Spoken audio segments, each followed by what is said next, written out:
Você está no universo Metadoxos, um podcast sobre a complexidade do mundo contemporâneo, um mundo que se inspira pela tensão e incerteza dos paradoxos. Muito bem, bem-vindos a mais um Metadoxos. Hoje a gente tem o privilégio de receber o Jacques Fuchs, que tem uma carreira brilhante, é escritor, romancista, tem aí toda uma história muito legal que ele vai contar pra gente. E eu queria usar todo o conhecimento e a experiência do Jacques pra gente entrar nesse espaço mágico da literatura e a gente vai mergulhar nisso juntos, né? Metadoxos. Paradoxos que impulsionam a evolução.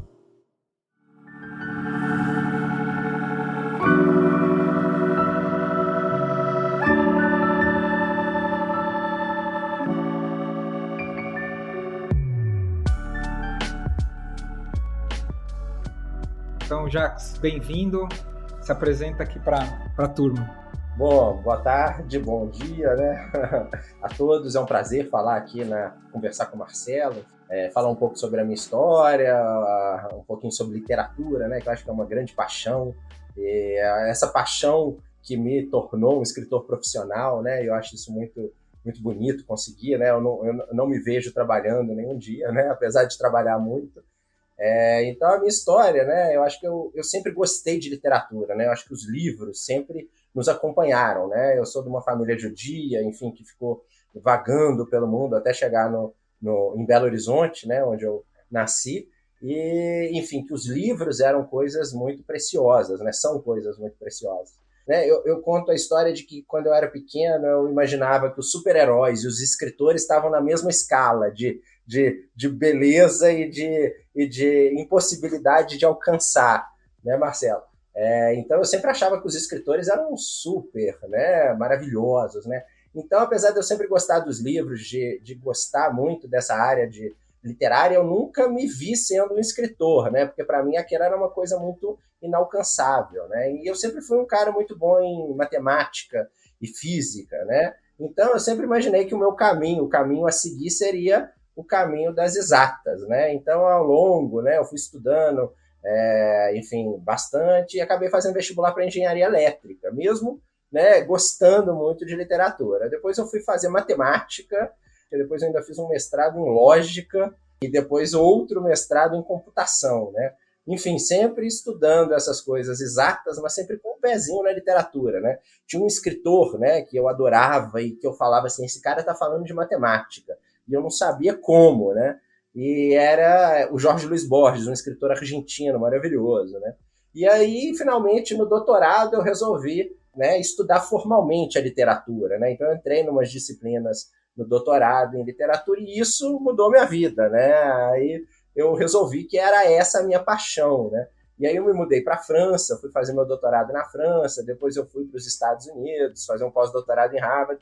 Então, apesar de eu sempre trazer esse mundo das exatas, ou sempre ligar, né, a literatura com gestão, a literatura com liderança, que são cursos que eu dou também, a literatura e a escrita são coisas, enfim, que me motivam, que me levam, que me norteiam, né?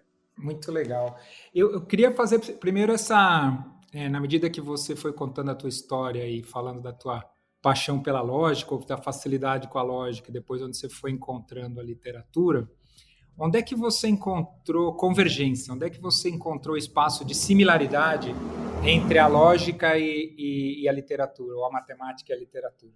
Se a gente for pegar, por exemplo, a literatura do Lewis Carroll. Lewis Carroll é o autor do Alice no País das Maravilhas, né? Alice no País das Maravilhas talvez seja um dos livros mais lidos, talvez o mais traduzido, né, atualmente, ou ao longo da história. Existem dezenas de centenas de traduções. Esse livro é livro para crianças, para adultos, para psicanalistas, para gestores, para líderes, e é um livro escrito por um matemático e lógico. Então, o Lewis Carroll, ele era um matemático e lógico, então, com essa ideia de ensinar lógica, ele escreveu esse livro para essa menina chamada Alice Liddell, que foi uma menina que, de fato, existiu. Essa conexão, né, entre o mundo das exatas e o mundo né, das humanas ou da literatura já existe, né, desde o Lewis Carroll, ou se a gente for pensar também em estruturas matemáticas, né, Marcelo? Então, por exemplo, a gente pode pensar na Bíblia, né? Se você for olhar, por exemplo, a Torá, né, para os leitores cabalísticos da Torá, a Torá ela não pode, né, tudo ali é perfeito, né, se a gente for olhar através desse olhar cabalístico, né, então todos os espaços, todas as, né, toda a estrutura da página, tudo ali é uma matemática, então tem um pessoal que estuda matemática por trás da Torá, né, as rimas, as letras que se repetem, por que a Torá começa, por exemplo, com a letra Beit, não com a letra Aleph, que o Aleph é a primeira letra do alfabeto. Enfim, tem essas explicações. Se a gente for pegar, por exemplo, a Divina Comédia, ou se a gente for pegar né, o Goethe, o Fausto de Goethe, todos esses livros têm estruturas matemáticas. Então, a gente pode pensar também, né, a literatura a partir da estrutura, e a gente pode pensar a literatura também através desses conceitos, né? Um conceito que o Borges explora muito, ou Lewis Carroll explora muito, que é o conceito do infinito. Então, a questão do infinito é uma questão assim de um encanto, né? De uma poesia, de uma filosofia grande, né, Marcelo? E é muito matemática. Então, a gente pode tentar entender o infinito, ou os infinitos. Na matemática, a gente tem uma rede infinita de infinitos. Isso é maravilhoso, né? Então, esses aspectos, quando a gente traz para a literatura, isso vira poesia, né, de alguma forma. Queria que você falasse um pouquinho de como é que a literatura despertou você para você mesmo, para conhecer as entranhas do Jacques. Eu acho que a minha literatura é essa busca, né? Essa procura do que tem em mim, do que há em mim, do né? De como que eu sou, né? Né, quando eu publiquei o meu primeiro livro, que se chama Antiterapias, que na verdade não é né, contra a terapia, mas uma forma de você entender a sua própria vida, que foi meu primeiro romance, e é uma autoficção, ou seja, eu conto da minha própria vida, né, mas enfim, com alguns elementos calcados na memória, e a memória ela é muito fantasiosa, né, muitas vezes a gente se lembra de coisas que não aconteceram, ou que aconteceram diferente, ou enfim, né, uma resenha que saiu falando que era uma autoanálise selvagem, né, Marcelo? Então, eu faço isso com a minha literatura, assim, comigo, né? Eu quero, assim, né, buscar as entranhas, buscar o que está dentro de mim, na alma. E eu me conheço muito, né? Eu acho que a busca literária também é a busca pela palavra, né? O Carlos Drummond fala, né, nessa busca pela palavra que está lá dentro, guardado, de alguma forma, né? Então é uma busca, é uma procura, é uma angústia constante, né? Mas é uma satisfação também, né? Acontece uma coisa quando a gente escreve, eu estava conversando isso com alguns escritores, que você, né? Quando as pessoas muitas vezes postam trechos dos meus livros, muitas vezes eu não me lembro de ter escrito aquilo, porque a escrita, você entra num estado, né, talvez em êxtase, alguma catarse, alguma coisa, enfim, que eu sou aquele, né, aquilo tudo, aquele mundo faz sentido quando eu estou escrevendo aquele livro, e logo em seguida aquilo eu não me recordo mais daquilo, mas ao mesmo tempo é uma busca profunda pelo autoconhecimento, né, pelo que há dentro de mim. E o que há dentro da literatura, né? Porque, enfim, eu acho que eu sigo um caminho meio borgiano de falar da literatura também como literatura, né? A Clarice Lispector busca essas entranhas, né? Essa barata, né, Marcelo? que ela come, né? Exato. Então, essa é a pergunta que eu ia te fazer, e talvez aí você já meio que respondeu. Tem alguns, né? A Clarice Lispector é uma delas, mas tem algumas pessoas que escrevem que elas meio que são processos de entranhas que vão se manifestando, né? Eu lembro de ter lido a biografia do Eric Clapton e me chamou muito a atenção, porque eu tenho um cara que eu acompanho e gosto muito, ele diz que gente muito terapeutizada é chata, né? Muito chata. E ele fala isso a partir dessa ideia. Ele fala, não existe nada que você aprecie como arte que não nasceu de uma projeção de uma alma retorcida, bifurcada, né, arrancada. E na biografia do Eric Clapton é muito curioso, porque toda a produção do Eric Clapton, até acho que 2000, foi doido, foi com heroína, foi no meio da dor, da rejeição, ele foi, né, toda uma história de adoção e tal. E aí ele fica sóbrio e casa e tem filhos, e ele fica 10 anos e não consegue compor nada. Até ele se encaixar e encontrar de novo um espaço de inspiração para voltar a compor. Acho que a pergunta que eu queria te fazer é o quanto, e você já meio que falou entre o Borges e a Clarice Lispector, acho que tem um pouco de cada um aí no teu processo, mas eu queria que você falasse isso, quanto é visceral, entranhado, sai dos emaranhamentos aí do teu ser e o quanto também tem uma expressão literária pela paixão literária. Eu acho que caminha, né, os dois, né, Marcelo. Eu acho que eu tenho livros, né, eu acho que tem livros que vêm aqui, né, eu tenho um livro que se chama Meshuggah em hebraico significa louco, e é um romance que chama Meshuggah, um romance sobre a loucura. Então, eu fui investigar, né, assim, a fundo a loucura dos outros, mas né, de personagens realmente que existiram, mas ao mesmo tempo, no final, eu vi que eu estava investigando a minha própria loucura. E esse livro eu acho que eu somatizei de todas as formas possíveis, né? Foi um livro que doeu, assim, né? Que foi muito dolorido, enfim, porque eu fui entrando nas histórias de outros, mas no fundo eu estava entrando na minha própria história, né? Agora, outros livros mais engenhosos, né? Por exemplo, eu tenho um livro que se chama Nobel, que é baseado num livro, né, num texto do Kafka. O Kafka tem um texto que se chama Relatório para a Academia, em que ele coloca um macaco discursando para a academia. Então ele faz uma sátira com a academia, né? E aí esse meu personagem, que sou eu, né, com aspas, ele tá lá na Academia Sueca de Letras recebendo o Nobel, né? Então é o discurso dele de recebimento do Nobel. Só que eu me baseei em todos os discursos de todos os laureados de literatura, só que eu vou contando, né, assim, as perversões desses escritores. Então é um livro muito, né, com uma pesquisa grande, né? Então é um livro mais inventivo, né? Apesar de eu falar das perversões, eu estou falando dos outros, né? Tem um texto que eu acabei de publicar, um livro que se chama As Coisas de que Não Me Lembro Sou. Eu acho o título lindo, né? Porque são essas memórias que a gente não tem da amamentação, do engatinhar, do cheiro dos nossos pais, do cheiro do leite, né? A Clarice Lispector fala que esse cheiro, né, da amamentação, esse gosto do leite, só é a coisa mais incrível, mas só é para aquela criança naquele momento, né?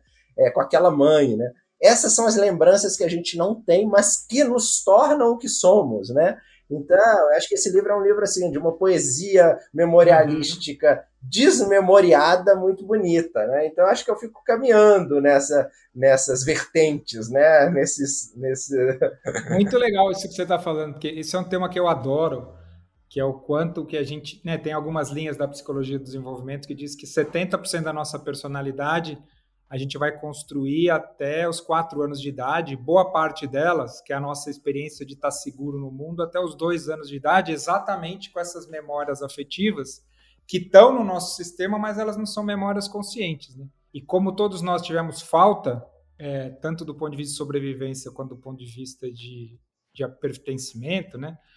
Para mim, esse é o grande desastre da história da sociedade, quanta destruição e bobagem a gente faz, porque a gente está querendo voltar exatamente para o peito quente, cheio, e da mãe. E, na realidade, não tem, é o que você falou, é uma experiência única que dura um tempo, esse impulso de voltar para um lugar que não é mais, e aí depois de projetar isso nas relações e projetar isso no trabalho, né? Então, falando de novo, né, da Clarice Lispector, eu adoro biografia, né?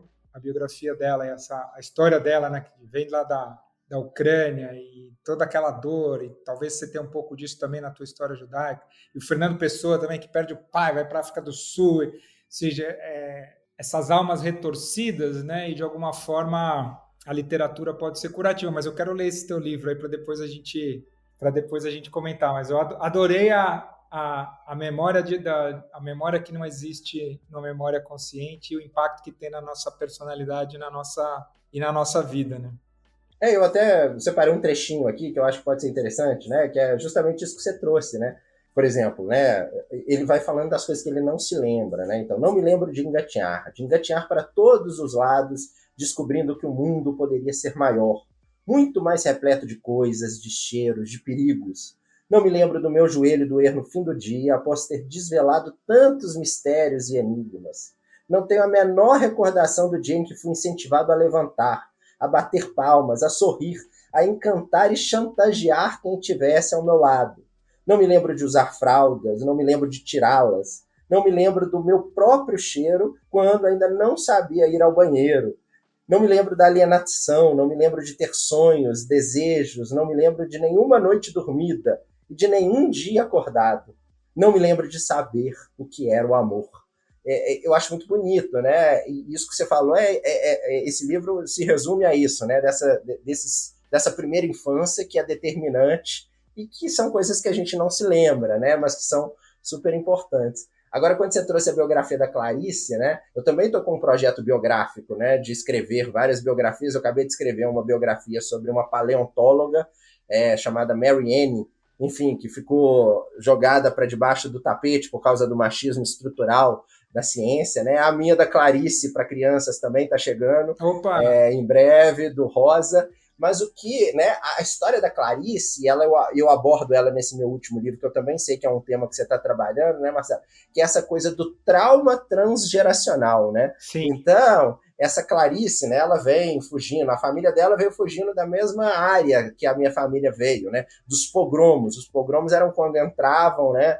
Enfim, nos bairros judeus, nas casas judaicas, matavam as pessoas, enfim. A história da Clarice, ela veio de uma época, assim como a minha, de uma época que os pogromos estavam muito ferozes, né? E esse trauma, né, que é esse trauma transgeracional que eu conto nesse meu último livro chamado Herança, é esse trauma que passa através do silêncio, né, Marcelo? Porque as pessoas, as gerações talvez não conseguem conversar sobre esse trauma, sendo o trauma pessoal e o trauma de uma história, né, de um momento histórico. Eu reflito isso no Holocausto, né, porque, enfim, a geração dos sobreviventes do Holocausto passou um silêncio traumático para os filhos e para os netos, mas isso a gente percebe na estrutura da nossa sociedade, né? O trauma negro, né? Do racismo negro. A estrutura hoje social é toda uma estrutura racista, embora as pessoas não falem, eu não sou racista, mas a estrutura racista está aí. E isso é um trauma transgeracional não trabalhado, né? Tratar, né, desse trauma é importante, é fundamental e, enfim, acho que agora a gente está tentando, né, Marcelo, falar sobre isso. Estamos começando, mas você sabe que você está falando um negócio super legal, que é nas experiências traumáticas, uma das coisas mais doloridas tem a ver com silêncio, porque o que não é nomeado não existe. Isso. E ele fica no inconsciente, né? E passado não integrado vira destino.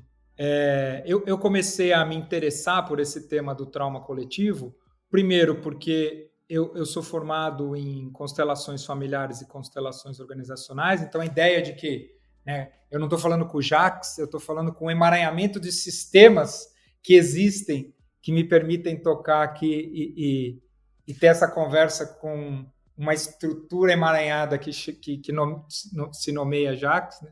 E aí, com base nisso, eu descobri o trabalho de um alemão que chama Thomas Hübl, que vai para a história do Holocausto. Thomas Hübl é um místico que fez muito trabalho espiritual e começou a fazer retiros na Alemanha, e ele começou a perceber nos retiros dele que as pessoas tinham um padrão de catarse. Passava, sei lá, no terceiro ou no quarto dia dos workshops, as pessoas começavam a ter catarses similares e todas elas com imagens ligadas ao Holocausto. E aí que ele ficou curioso com isso, com a ideia do trauma ancestral e do trauma coletivo. A gente começou a fazer esse trabalho aqui no Brasil em função das histórias dos traumas no Brasil. Eu até gravei um videozinho que não foi para o ar logo depois do dia 8 de janeiro, que para mim, o que acontece no Brasil em 8 de janeiro é um sintoma, é um grito da nossa incapacidade como sociedade de nomear esses traumas. Porque quando a gente começa a fazer a constelação, dá para dizer assim, tem dois grandes traumas, para falar da história do Brasil. Tem muitos, mas tem dois grandes, assim. Primeiro é a forma como os europeus chegaram e tiveram os primeiros brasileiros com as mulheres indígenas, principalmente as filhas dos caciques tupis. Então, os primeiros brasileiros vão para esse vazio psíquico de não nem poder... quando a gente olha o que está acontecendo nos Yanomamis, é muito similar a essa experiência, né? Quem fala desse primeiro vazio psíquico é o Roberto Gambini, que é um junguiano. E a segunda, esse movimento acontece, e ele acontece com muito mais ferocidade e violência com as mulheres escravizadas. Quando a gente faz a constelação, o movimento mais difícil de ser feito são as mulheres, as mães africanas se reconectarem com a África.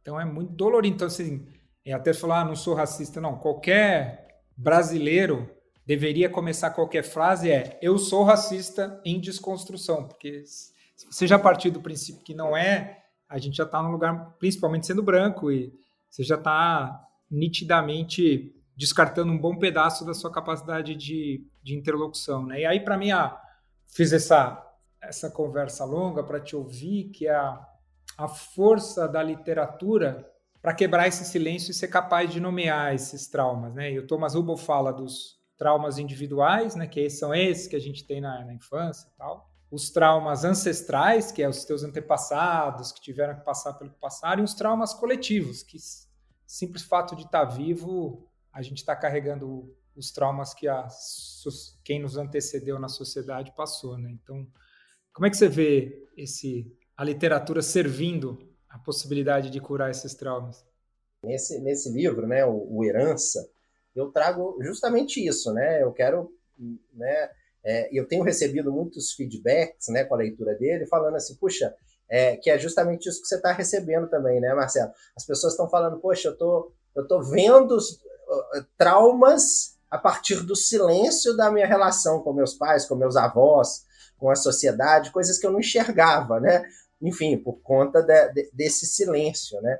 Então, o Herança, ele é concebido, né? Na verdade, o meu pós-doutorado em Harvard foi justamente trabalhar com essa questão desse trauma, desse silêncio, como que isso é passado de geração em geração, enfim. E eu trouxe isso para um romance, que é justamente isso que você está falando, né? Eu acho que o romance tem essa capacidade de alguma forma, abraçar esse leitor, né? De fazer com que o leitor se sinta, né, um bom romance, você tá junto com aqueles personagens, você tá sentindo, né? Se isso é uma forma de cura ou não, enfim, a gente não sabe, mas é uma forma talvez de uma compreensão ou de uma forma de se empatizar, né?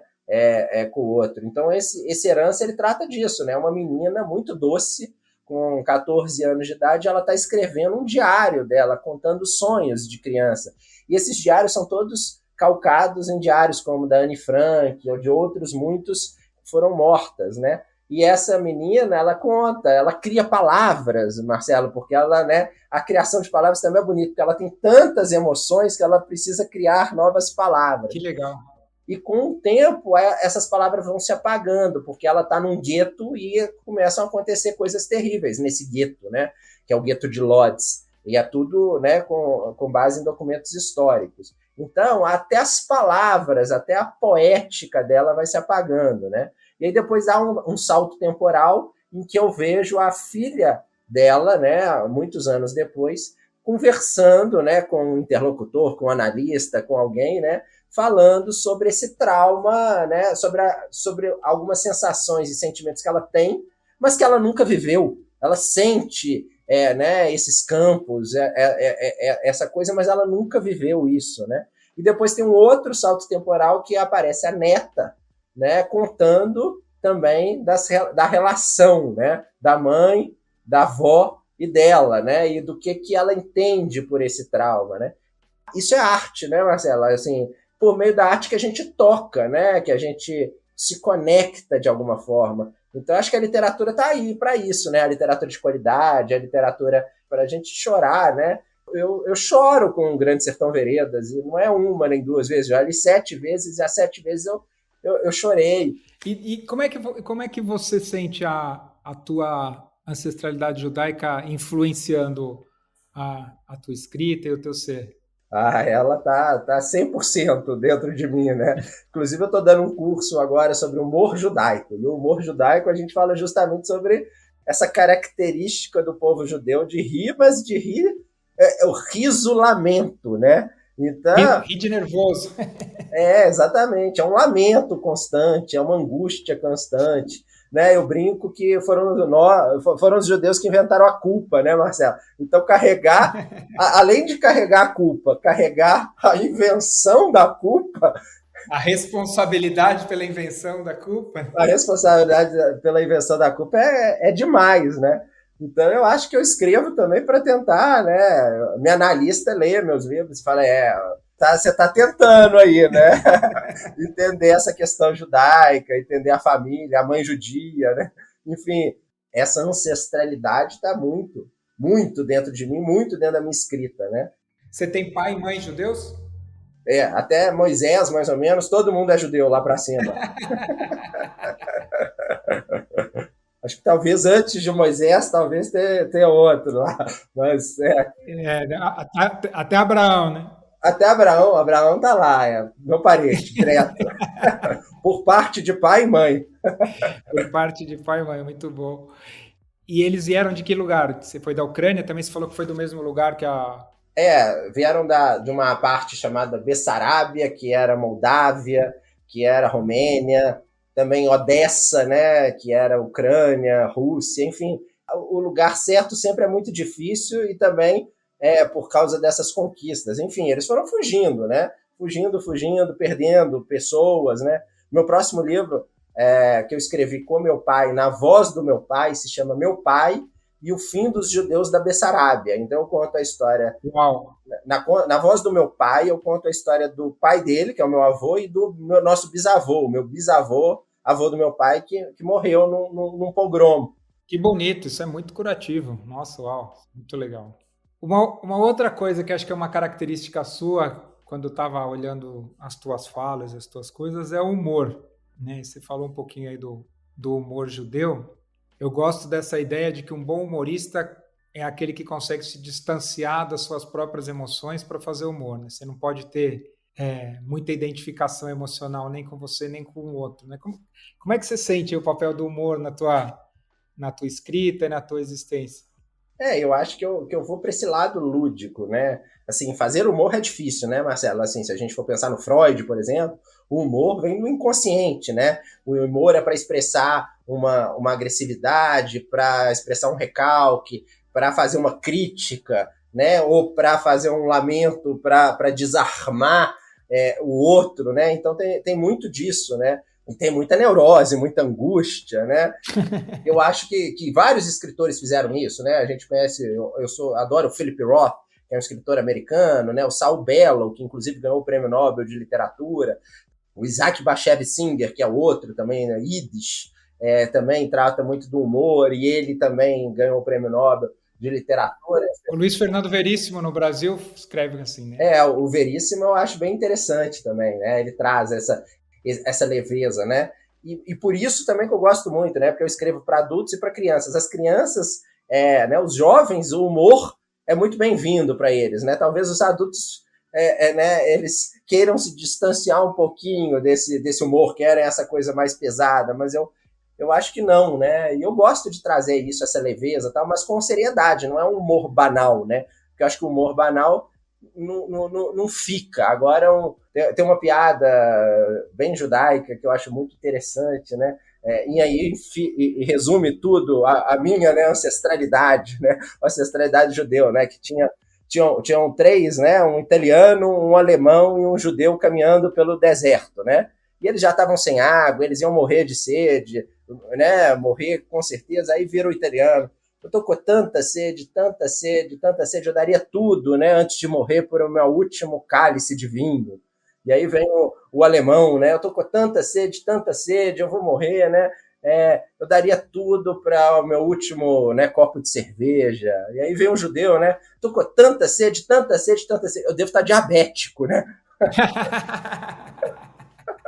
Então, acho que isso resume o judeu, né?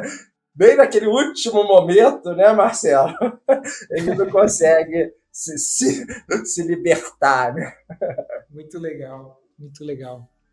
Agora você falou de muita de muita coisa da tua literatura, né? A gente sempre encosta aqui no Metadoxos nesse lugar de trocar um pouquinho de cadeira, e às vezes a gente pede para compartilhar uma história de vida com o outro e ver como é que isso reflete, né? Eu fiquei curioso de fazer isso contigo e ver que tipo de reação ou de reflexão você faria. Então, Bom, eu tenho uma história legal que eu contei nesse meu último livro. Vê se você acha interessante, né? vai lá, lógico, manda bala, e eu vou pensando na minha aqui. Bom, além de gostar de literatura, enfim, mas eu gosto muito também de esportes, né? Tem um texto, inclusive, que eu sempre recomendo para quem gosta de esporte, que é um texto do David Foster Wallace, que se chama Federer as Religious Experience. Que ele está assistindo, né? O David Foster Wallace é um escritor americano, genial, maravilhoso, e ele está assistindo a final de Wimbledon entre Nadal e Federer.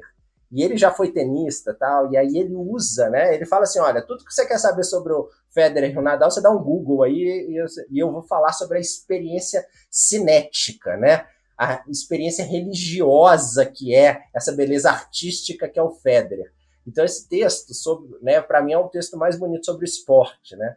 E nesse meu novo livro, né, que eu conto das minhas experiências em Harvard, né, eu faço um paralelo dessa experiência, né, com uma experiência que eu tive, né? Eu sou jogador de squash, né? Fui, né? Já campeão mineiro, enfim, em algumas categorias. E aí, quando eu vou morar em outros lugares, né, Marcelo, a primeira coisa que eu faço é ir lá num clube de squash, desafiar alguém para jogar, para começar a me relacionar com ele, né? Com o clube, enfim. E aí, em Harvard, eu não sabia, mas Harvard é o melhor lugar né, do mundo em squash, né? Só em Harvard tem mais quadras de squash que em Belo Horizonte, né? E aí eu cheguei lá um dia, tal, tinha um menino sentado lá, um novo, né, undergrad, e aí eu falei, né, toda a minha arrogância, né, vamos jogar uma partida, né? E aí, enfim, ele falou, não, vamos, tal, foi super gente boa, tal. Aí, primeiro game eu ganhei dele, sabe, Marcelo? Joguei e tal. Aí eu falei com ele, você gostaria de continuar a partida, né? Melhor de 5, né? Ele, não, tudo bem, vamos continuar, tal. A partir de então, ele fez a experiência cinética, né? Essa experiência religiosa. Por isso que quando eu estou escrevendo sobre esse evento, né, eu comparo com o Federer, né? Enfim, aí ele me deu uma surra, obviamente. E aí depois eu fui descobrir que ele era o melhor jogador dos Estados Unidos e hoje ele é o melhor jogador do mundo, né? Ele é o número 1 do ranking profissional. Ele se chama Ali Farag, né? Enfim, né? E eu acho que essa história, enfim, na hora pode não ter sido, mas agora virou literatura, né, Marcelo? Maravilhoso. Talvez tenha sido... Maravilhoso. Perdi para o campeão do mundo, pô. Perdi para o número 1 do mundo. É a mesma coisa você chegar, né? E aí eu brinco que a ignorância é uma bênção, né, Marcelo? Porque assim, se eu soubesse que ele era o melhor do mundo, jamais o desafiaria, né? E, poxa, que experiência eu tive, né? A beleza da inocência, né? Que legal. Muito a beleza da inocência, né? Muito legal. Então, algumas coisas que me ocorrem. Primeiro, a história do Federer como experiência religiosa, né? Eu li a biografia do Federer também, e ele fala das experiências místicas. Eu vou ler o artigo, eu vi aqui, já baixei, vou ler depois, mas ele fala dessa experiência de fluxo, que tem muito a ver até com o podcast que eu gravei com o Pedro, meu filho. Eu adoro esporte também, mas eu escrevi um artigo sobre a minha experiência mística de correr, que é essa experiência de entrar em fluxo e entrar em processo meditativo, né? Então, essa é o lado mais espiritual que me conecta com a sua história. Agora, tem uma outra experiência, que eu morava no interior de São Paulo e eu tinha um primo que era muito bom de sinuca, mas muito bom dele. Sabe aquele cara que começa jogando e ele derruba todas as bolas e ele derruba várias vezes a bola que não é a sequência, sei lá, o cara faz 1 zilhão de pontos. E aí, nessa cidade que eu morava, tinha esse bar que tinha uma mesa de sinuca e os caras gostavam de apostar. Então, o que eu fazia com meu primo? Eu ia lá, jogava com ele e destruía ele, ganhava dele. E aí ele meio bobão e falava, vamos jogar, alguém quer apostar, não sei o que e tal. E os caras apostavam com ele, ele passava a tarde inteira ganhando dinheiro dos caras apostando com ele. Então, me lembrou essas duas coisas aqui, o lado místico e o lado oportunista de estar com alguém muito melhor que você do lado. É, né, me conectando com essa sua história, eu imaginei, né, uma cena dessas, assim, né, eu jogando com o cara que é o melhor do mundo, assim, a única coisa que você pode fazer numa situação dessas é chacota, né? Você ri da situação, né? De você Na mesmo. hora que eu tava jogando lá, né, tem uma jogada no Squash que é o cara, ele tem uma habilidade tão grande, né? Você vai se lembrar dela, né, Marcelo? Que ele finge que vai dar a bola para um lado e você vai para o outro, né? Porque Aham. você erra. Tamanho é o deceive, né? A capacidade de enganar, né? E essa é a beleza artística, né?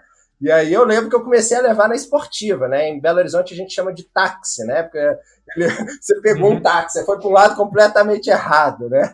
E aí eu levava isso na esportiva, né? E essa história, né, que você contou também, eu imaginei assim, né? Porque eu imaginei assim, né, de você ganhar uma competição, né? Que eu acho que no futuro, assim, competir, né, diante dessas máquinas que estão saindo, né? Os trabalhos escolares, né, Marcelo, que as pessoas vão começar a jogar lá no chat GBT e vai todo mundo fazer, Sim. tudo pronto, não sei o quê. Eu acho que agora você vai se vangloriar de ficar em último colocado, né? No concurso. Olha, Eu fiz sozinho, não usei nenhuma inteligência artificial para fazer, né? eu fiz sozinho, tirei a pior nota, mas olha, isso aqui é maravilhoso, né? Eu acho que eu me vangloriaria né, de continuar sendo humano e ridículo, né? Assim como o Fernando Pessoa fala, né? Das cartas de amor, né? Que são ridículas, né? Ser ridículo faz parte, né? É uma das belezas de ser humano, né? Exatamente. Ô, Jax, poxa, muito legal. Eu sei que você faz um trabalho com liderança a partir da literatura. Conta um pouquinho, como é que você usa a tua experiência com literatura para inspirar a liderança num mundo tão árido, né? Que é tão monocromático, focado em lucro. A gente viu até o escândalo recente das americanas e os extremos e os absurdos. Como é que você inspira a liderança a partir da literatura? Então, essa ideia, né? Enfim, o período que eu estive em Harvard, eu também trabalhei um pouquinho, um professor em Stanford também, que trabalha com essas questões de liderança e literatura. Enfim, eu trouxe isso para o Brasil, algumas obras literárias, como o Grande Sertão Veredas, né? Então, eu exploro alguns aspectos dentro desse livro, ou de outros livros, como Em Busca do Tempo Perdido, algumas obras de Shakespeare, o próprio Grande Sertão Veredas, Dostoiévski. E a grande questão é que uma coisa é você falar, né? O Marcelo trabalha isso muito bem, falar sobre aspectos, temas. Uma coisa é fazer com que a pessoa experiencie, né? Sinta, né? E a literatura tem essa possibilidade de fazer com que a pessoa experiencie, com que ela sinta, né? Algumas cenas, por exemplo, do Riobaldo e de Diadorim, ele mostra essa questão da liderança, né? Como agir, os medos, os receios, né? Quando ele emerge, quando ele dissolve, né? Então, eu acho que são eventos, né? São workshops em que a gente pode trabalhar as sensações, os sentimentos, né? A gente pode trazer peças de Shakespeare, né? E aí mostrar como que, né? Em determinadas situações resolveram determinados problemas ou determinadas questões. Então, a grande questão que a literatura te proporciona é essa capacidade, essa possibilidade do sentir, né?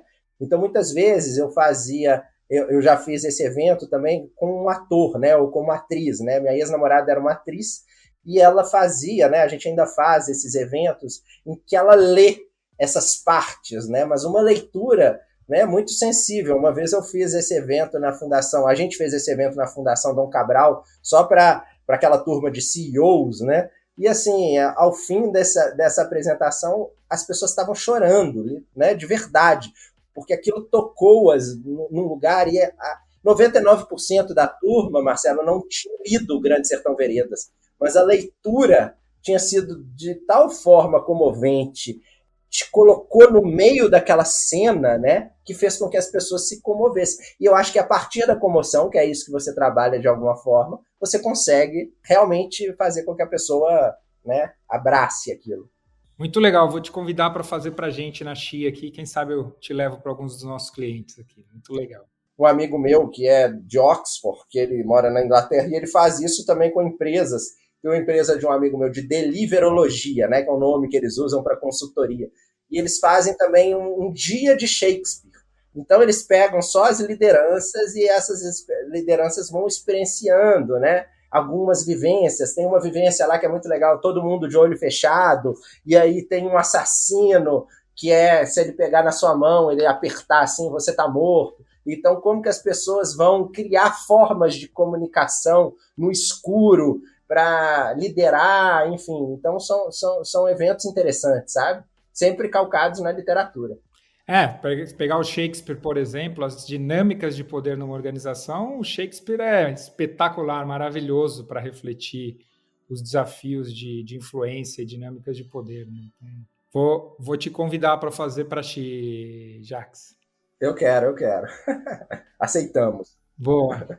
Então, muito bem, chegamos ao fim de mais um Metadoxos, hoje falando de histórias, de literatura, e acho que não tem aspecto mais importante que sintetize a abordagem do Metadoxos, de que todo mundo está certo até certo ponto, e a gente continua a nossa jornada. Muito obrigado, Jacques. Por favor, continue seguindo a gente aí nas redes, vai reagindo no Insta, no LinkedIn, a gente vai trocando com vocês para ir evoluindo juntos.